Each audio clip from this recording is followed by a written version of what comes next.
Welcome to another edition of our Beat Diabetes Books and Quotes series, and today we'll be continuing to look at Dr. Jason Fung's book, The Diabetes Code. There's actually so much in this book, I could go on probably the rest of the year. I won't do that. We will change it up and get to some other books soon, but there's just a lot of good stuff here that I would like to share with you in little bits and pieces. We try to keep these around 10 minutes or so.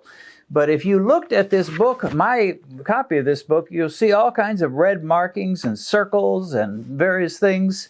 And it's because I've just found a lot of good stuff. So today we'll just cover a few of the quotes. And I want to start with a statistic he gives. And I don't know for certain that this is true, but I know it's basically true. And he says this: since 1980, a single generation, the number of people around the world afflicted with diabetes has quadrupled, multiplied by 4 since 1980. Not that long ago. I can remember 1980, believe it or not. Some of you maybe can't, but I sure can. And the fact that we have 4 times more diabetics these days than we did then is, on the one hand, it's a terrible, terrible thing. I mean, diabetes is not something you'd wish on anybody. So it's horrible that we are creating more diabetes, but there is a silver lining to that dark, dark cloud. And the silver lining is this: the very fact that diabetes can increase percentage-wise means there must be something we're doing that's creating more diabetes. If diabetes remained constant throughout generation after generation, if, let's say, there are born 5% of the population that will become diabetic today, and that was true back in the 1800s, it was true back in the times of Jesus, and it's always been true, there really wouldn't be much hope for anybody. It's like, well, I'm one of the unlucky ones. I drew a bad genetic lottery ticket. But that's not true. Now, there are things where that is true. I just now looked up what percent of people are born left-handed, and it's 10% now, and it has been ever since recorded history. It's always been around 10% of people in this earth are born left-handed, which means there's not a single thing you can do about it. Not that you would necessarily want to do anything about it, but it's just going to be that way. It is that way today. It'll be that way in 1,000 years from now. Not so with diabetes. With diabetes, it can change, and it's getting worse, which means there must be something we're doing, and of course, we know what we're doing. We're eating way too many carbs and sugars, and therefore we are creating more diabetics. We are making diabetics of ourselves. So there is good news in that. It means I can do something. If I can just figure out what was being done, which I've just now said, and what was being done to create diabetes at a much higher level today, well, think about how our diet has changed since 1980, since 1930, since 1850. The snack world has just exploded. And candy and chips and sweets are everywhere. Now, sweets are not new. People were making pies back in the 1800s, I imagine. But it was a rare thing. It was like, okay, it's so-and-so's birthday, let's celebrate, let's make a pie. Nowadays, we don't feel we've had a meal if we don't have a dessert. We don't feel we've gone to a proper meeting if they didn't serve some kind of sweets and snacks and chips. So we are creating a civilization and a society of diabetics. The good news is all we have to do is stop doing what we're doing today and go back to what they did, which was, if you're going to eat sweets at all, just eat them as a rare treat versus a daily necessity, and you'll see victory. All right, let's get to another couple of quotes. He takes on the idea, Dr. Fung does, Dr. Jason Fung, takes on the idea that saturated fat is evil. And the big argument that I've heard again and again and again ad nauseum, when people hear what I'm preaching, which is a low-carbohydrate diet, the criticism I get so often is, yeah, you may get blood sugar down, but you're going to kill them with heart attacks because they're going to eat more meat and more saturated fat. Well, when you say that, Do you have a reason to say that? That's the question. Is there a reason that you say that? And when people say things like that, almost none of them have done any real serious research. They just heard that meat has saturated fat, and that is a bad thing. So Dr. Fung says this: similarly, the link between natural saturated fat and heart disease has been proven false. And if you're up on the research of the last 20 years or so, you'll know that's true. While artificially saturated fats, such as trans fats, are universally accepted as toxic, poisonous, the same does not hold true for naturally recurring fats found in meat and dairy products such as butter, cream, and cheese, foods that have been part of the human diet for time beyond memory. So that argument just doesn't hold water. It doesn't wash. It's not true. We decided, I say we, certainly I didn't have anything to do with it, but America decided way back in the late 60s and throughout the 70s that the reason we're having so many heart attacks is people are eating too much meat. So if we can just cut the meat and cut the fat, cut it down and then cut it some more and then cut it some more and then half it by some more. If we can get it low enough, heart attacks, thing of the past. Obesity, over with. Diabetes will be gone because we all know it's all that fat that's creating all these problems. So we did it. We cut down our fat, and products at the grocery stores began to boast, and you saw it on all kinds of labels.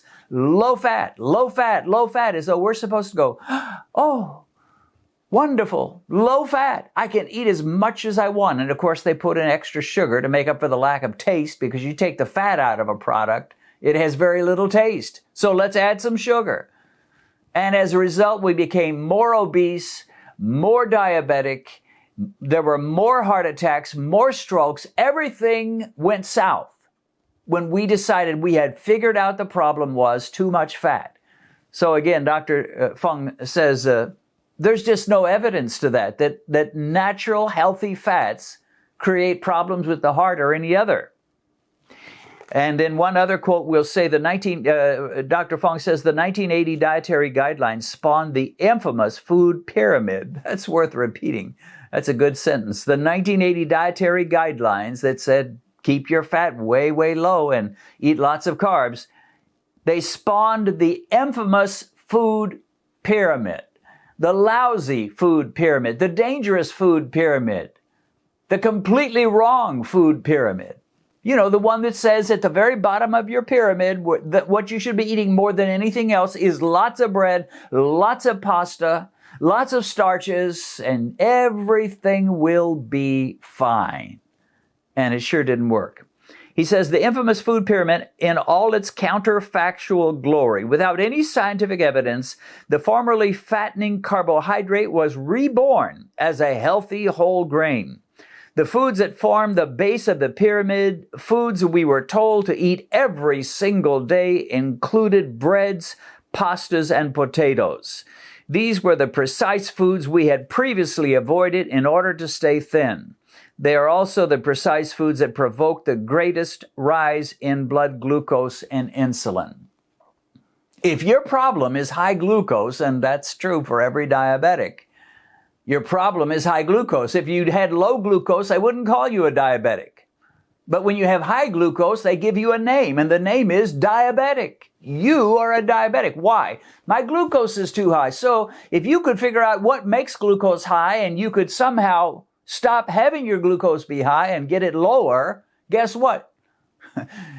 By that definition of what a diabetic is, you're not a diabetic. If you've got an A1C of 12, which means incredibly high glucose, and you take an intervention of a low-carb lifestyle and some time-restricted eating, and you don't eat the carbs like you did, you eliminate all the sugars, and instead of an A1C of 12, a year later you've got an A1C of 5.7, well, you're not a diabetic by that standard. And so you have lowered the glucose. Well, in order to do that, in order to go from the high glucose to the low glucose, you have to figure out one thing specifically, and that is, what is it that makes glucose high, and what is it that will keep it from going high? And with a little research, I mean, you don't need to be a PhD. You don't need to do 1,000 different studies using 1,000,000 different people. You can get a $20 glucose meter and start testing your foods post-meal after you eat, and you will find out that what makes glucose high is carbohydrates. That would include sugar, that would include starches and grains and bread and fruit and corn and potatoes and candy and cake and pie. Those are the things that raise glucose. And then as you continue to try different meals and do these tests, you will find salads, chef salads, Cobb salads, they do almost nothing to my glucose. A steak does almost nothing to my glucose. Green peppers, they don't do anything. Lettuce, nothing.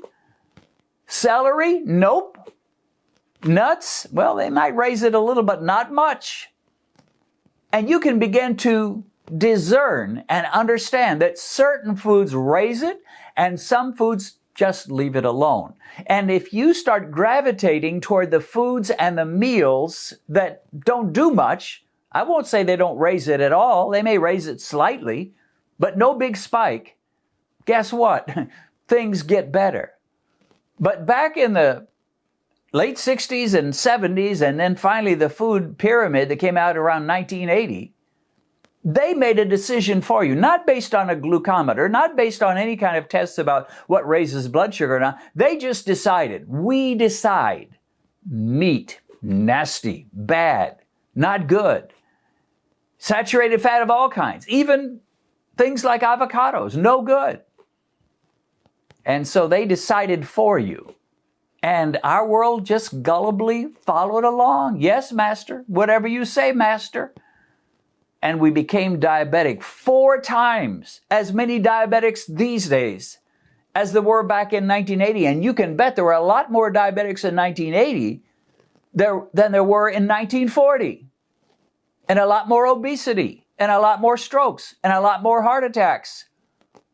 So again, getting back to that first quote, there's 4 times as much diabetics these days than there were in 1980.